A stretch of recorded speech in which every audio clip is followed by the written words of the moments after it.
secondary illness, breathing problems. Topics to be covered.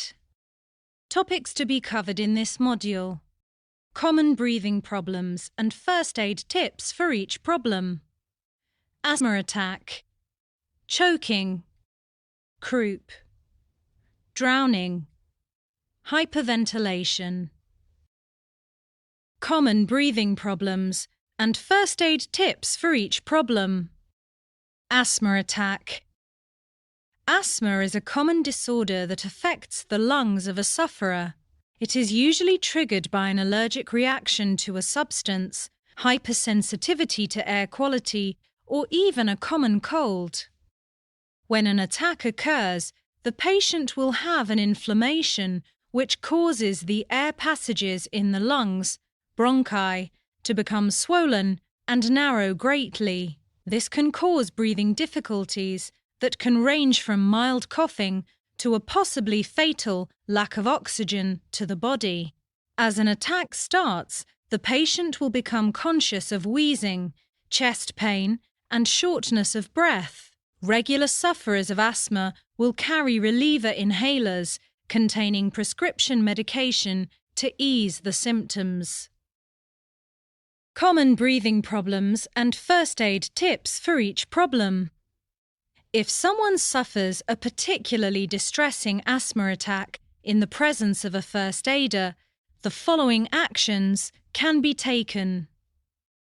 Reassure them and keep them calm. Try to help them control their rate of breathing and not to panic. Ask if they carry an inhaler and help them use it, if applicable. Sit them down comfortably and stay with them, talking and monitoring their breathing rate. If they aren't mostly recovered within several minutes, it is likely to have been a severe attack. Encourage them to use the inhaler again. If their breathing gets increasingly worse or they become faint, call emergency services. Bear in mind that this could be a person's very first bout of asthma and they may not have an inhaler. If in any doubt of the symptoms, call emergency services. If they do pass out, monitor their breathing and perform CPR if required. Choking. Choking will occur in adults and children when their airway is either partially or fully blocked. This could be due to food or a foreign object becoming lodged in the throat. It will be fairly easy to spot a casualty with a choking problem. They will be red in the face, be unable to speak or cough properly. More than likely, they will be visually communicating that something is wrong with their throat. A first aider who is present may be able to perform the following steps. If they can just speak or cough, they may be able to dislodge the blockage themselves by coughing strongly. Encourage them to do this. If they can't speak or breathe at all, then they will need assistance quickly. If coughing has no effect or they are too distressed to do so, give the back of the casualty 5 sharp blows. This should be performed with the heel of a hand and struck between the shoulder blades. Check for a change in condition or discarded objects after each blow. If blows to the back fail to clear the obstruction, give 5 abdominal thrusts, sometimes known as the Heimlich maneuver. Stand behind the casualty, put your arms around their waist, place a clenched fist between their belly button and chest, grip that fist with your other hand, and pull strongly, inwards or upwards, 5 times. Closely check the condition each time.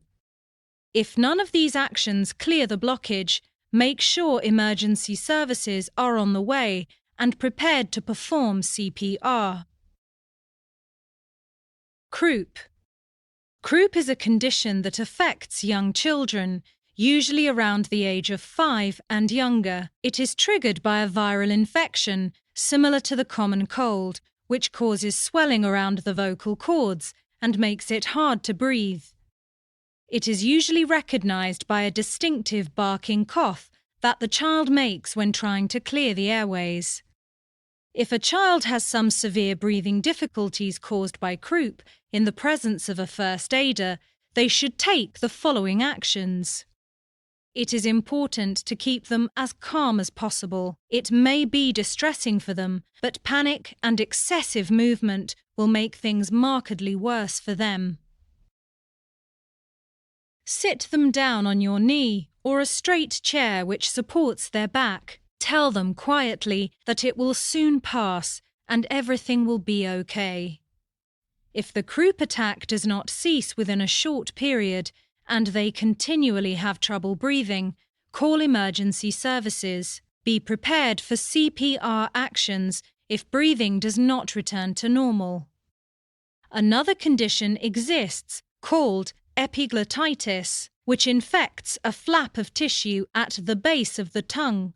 Croup is sometimes mistaken for this, but epiglottitis can be a life-threatening illness and should be immediately referred to emergency services. If you suspect a child is suffering from this rather than croup, always err on the side of caution. Drowning. The definition of drowning is when someone cannot safely breathe because their nose and mouth are covered in water or another liquid. It's worth noting that the Hollywood version of drowning is often misleading. If someone has their throat and nose submerged, they are unlikely to be able to shout continuously or wave furiously at bystanders. It's more likely that they have got into difficulties and are slipping beneath the surface with little commotion. If someone has been rescued from a body of water after a possible drowning incident, there are some actions that a first aider can perform. The immediate action is to check that the casualty is breathing, whilst ensuring that emergency services have been called.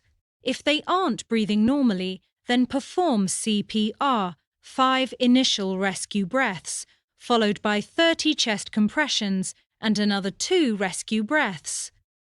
This should be continually repeated until emergency services arrive or the patient starts breathing again.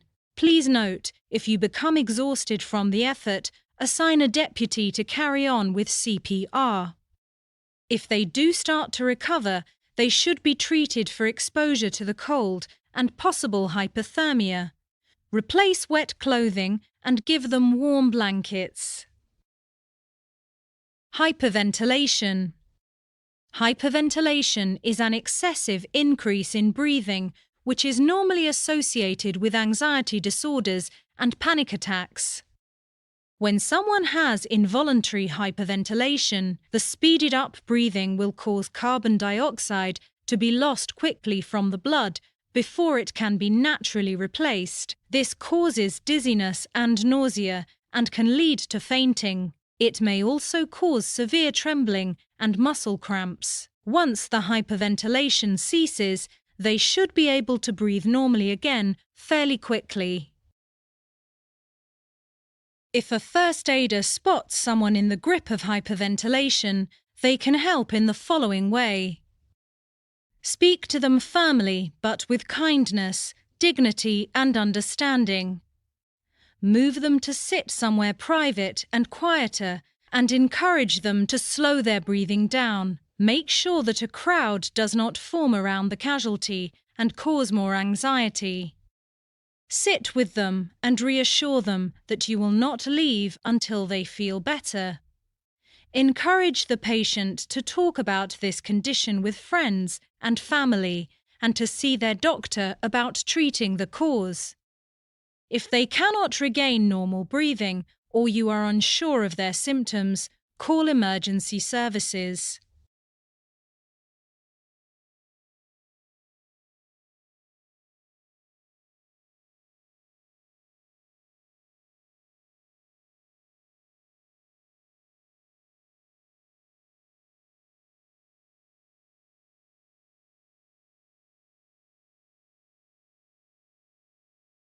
Summary.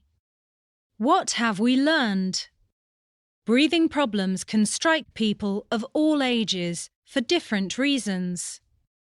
Asthma is caused by an extreme allergic reaction.